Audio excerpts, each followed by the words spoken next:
नमस्कार। जब भी हम काम पर सुरक्षा की बात करते हैं तो सबसे पहले क्या ध्यान में आता है? शायद हेलमेट या फिर सेफ्टी जैकेट, है ना? लेकिन हमारे पैरों का क्या? आज हम सेफ्टी फुटवेयर की दुनिया को करीब से जानेंगे और समझेंगे कि भारतीय मानक IS 15298 असल में है क्या और ये क्यों इतना जरूरी है। चलिए इस बात को एक ऐसी लाइन से शुरू करते हैं जो आपने हर बड़ी कंस्ट्रक्शन साइट पर सुनी होगी या देखी होगी। सेफ्टी शूज नहीं तो काम नहीं। ये सिर्फ एक स्लोगन नहीं है दोस्तों, ये एक नियम है। एक ऐसा नियम जिसका सीधा सीधा लेना देना हमारी अपनी सेहत से है। एक अच्छा वर्कप्लेस हमेशा सबसे पहले सुरक्षा सुनिश्चित करता है और इसमें कोई समझौता नहीं हो सकता। तो इस पूरे टॉपिक को अच्छी तरह समझने के लिए हमने इसे 4 हिस्सों में बांटा है। सबसे पहले हम बात करेंगे इसके पीछे के ऑफिशियल स्टैंडर्ड की। फिर हम देखेंगे कि काम के हिसाब से सही जूता कैसे चुनना है। इसके बाद हम जूते के अंदर की बनावट को समझेंगे कि भाई ऐसा क्या है जो इसे सेफ्टी शू बनाता है। और आखिर में वो जरूरी नियम जिनकी जानकारी सबको होनी ही चाहिए। तो चलिए पहले कदम से शुरू करते हैं।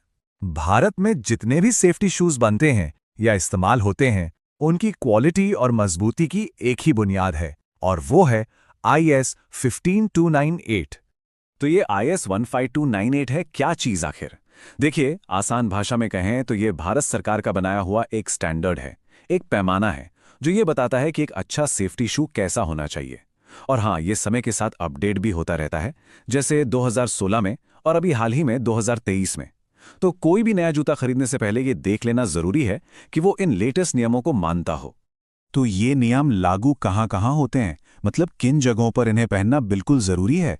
सबसे पहले तो हर तरह की कंस्ट्रक्शन साइट्स पर, फिर बड़ी-बड़ी फैक्ट्रियों और इंडस्ट्रियल साइट्स पर, और हाँ, खासकर उन जगहों पर जहां बिजली का काम होता है।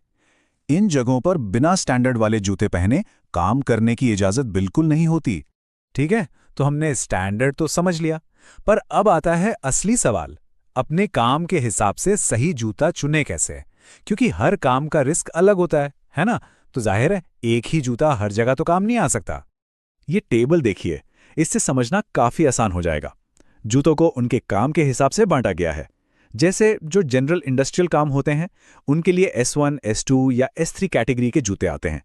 वहीं अगर बिजली का काम है तो उसके लिए आते हैं खास EH यानी इलेक्ट्रिकल हैजार्ड वाले जूते। ये करंट लगने से बचाते हैं। इसी तरह केमिकल फैक्ट्री के लिए केमिकल रेजिस्टेंट जूते हैं, और जहां बहुत ज्यादा गर्मी होती है जैसे वेल्डिंग, वहां के लिए हीट रेजिस्टेंट जूते। अब सेफ्टी शूज में जो उंगलियों को बचाने वाला हिस्सा होता है, जिसे टो कैप कहते हैं, वो दो तरह का होता है, एक स्टील का और दूसरा कॉम्पोजिट। स्टील टो, जैसा कि नाम से ही पता है, बहुत मजबूत होता है, पर हाँ थोड़ा भारी होता है और उसमें से बिजली पास हो सकती है। दूसरी तरफ है कॉम्पोजिट टो। ये नए मटेरियल से बनता है, हल्का होता है और सबसे बड़ी बात, ये नॉन कंडक्टिव होता है, मतलब इसमें से करंट पास नहीं होता। तो अब आप खुद ही सोचिए, जहां बिजली का जरा भी खतरा हो वहां कौन सा बेहतर है? जाहिर है कॉम्पोजिट टो। अच्छा, अभी तक तो हमने जूते को बाहर बाहर से ही देखा।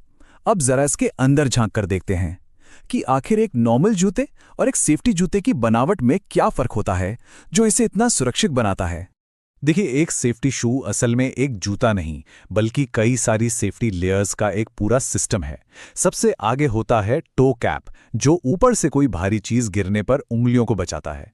फिर जूते के तले में एक मिडसोल होता है। इसका काम है जमीन पर पड़ी कील या किसी नुकीली चीज को पैर में घुसने से रोकना। और जो सबसे नीचे का तला यानी आउटसोल होता है, वो हमें तेल या पानी पर फिसलने से बचाता है। और इन सब के साथ साथ आराम के लिए इनसोल और पैर को सही सपोर्ट देने के लिए हील सपोर्ट भी होता है। तो अब एक सवाल आता है कि ये जो टो कैप है, ये कितना मजबूत होना चाहिए? तो स्टैंडर्ड कहता है कि इसे कम से कम 200 जूल की टक्कर झेलनी चाहिए। अब आप सोच रहे होंगे 200 जूल मतलब कितना? तो इसको ऐसे समझिए, मान लीजिए कि 20 किलो की कोई भारी चीज लगभग 1 मीटर की ऊंचाई से सीधा आपके पैर पर गिरे, तो भी ये टो कैप आपकी उंगलियों को बचा लेगा। इतनी ताकत होती है इसमें। तो हमने सही जूता चुनना सीख लिया, उसकी बनावट भी समझ ली, पर कहानी यहीं खत्म नहीं होती। सबसे जरूरी हिस्सा तो अब आ रहा है, वो रोज के नियम, वो आदतें जो असल में हमारी सुरक्षा पक्की करती हैं। एक बहुत अच्छी आदत जो हम सबको डालनी चाहिए, वो है काम शुरू करने से पहले रोज अपने जूतों को एक बार चेक करना। क्या उन पर IS का निशान है? कहीं से कटा फटा तो नहीं? सोल ठीक है? अगर जूता जरा भी डैमेज है तो उसे पहनने का रिस्क बिल्कुल मत लीजिए। अब बात करते हैं वर्क साइट के नियमों की, जो बिल्कुल साफ हैं। पहला नियम, हमेशा अपने काम के हिसाब से ही सही जूता पहने। ईएच वाला बिजली के काम के लिए, केमिकल वाला केमिकल के लिए। ये आपको फिसलने, गिरने या कील चुभने जैसी चीजों से तो बचाता ही है, पर ये एक प्रोफेशनल अनुशासन भी है। और एक बात गार्ड बांध लीजिए, वर्क साइट पर चप्पल या स्पोर्ट्स शूज पहनना सख्त मना है। इनकी वहां कोई जगह नहीं। और आखिर में बस एक बात हमेशा याद रखिएगा, हमारे पैर ही हैं जो पूरे दिन हमारा बोझ उठाते हैं, हमें चलाते हैं, तो उनकी सुरक्षा सबसे पहले होनी चाहिए। ये सिर्फ कंपनी का नियम नहीं है, ये हमारी अपनी जिम्मेदारी है।